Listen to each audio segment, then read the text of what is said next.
एक दिवस विठोबा विटेवर उभा राहिला. एक दिवस विठोबा विटेवर उभा पाहिला. बायको होती शेजारी तरीही हसत राहिला.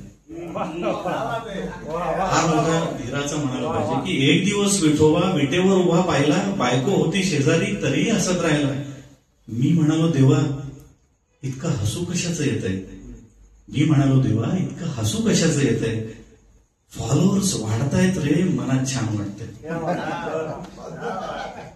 विठोबा म्हणतायत की फॉलोअर्स वाढतायत रे, मनात छान वाटतंय. मी म्हणालो वाढणारच, फुकट सगळं करतोस. मी म्हणालो वाढणारच, फुकट सगळं करतोस. दामाजीला देतो रसद, पाणी नाठाकडे भरतोस.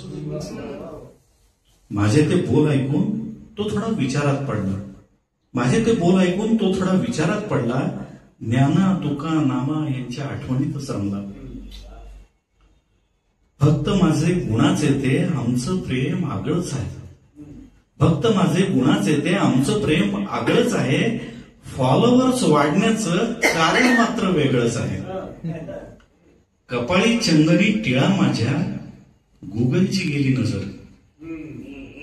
कपाळी चंदनी टिळा माझ्या गुगलची गेली नजर. उचलला तोच टिळा त्यांनी लोकेशन म्हणून सरळ. तुम्ही जर पाहिलं असेल गुगलचा जो टिळा आहे लोकेशनचा, तो थेट हा आपल्या विठ्ठलाच्या टिळ्यासारखा आहे. कपाळी चंदनी टिळा माझ्या गुगलची गेली नजर. उचलला तोच टिळा त्यांनी लोकेशन म्हणून सरळ. ज्यानं मागितलं मला, आता ह्या उचलला त्याचं कदाचित विठ्ठलाला खूप वाईट वाटतंय मनातनं. ज्यानं मागितलं मला काही त्याला भरभरून दिलं. विठ्ठलराव म्हणतात की ज्यानं मागितलं मला काही त्याला भरभरून दिलं. गुगलनं मात्र नेलं चोरून, पण फेमस मलाच केलं. आता इथे भक्त म्हणतो चोरी झाल्याचा आनंद देवा कसं व्हायचं तुमचं. चोरी झाल्याचा आनंद देवा कसं व्हायचं तुमचं. पंढरीच्या चोराकडे चोरी कसं मनाला पटायचं. हसून म्हणाले विठोबा करू दे रे त्यांना काही.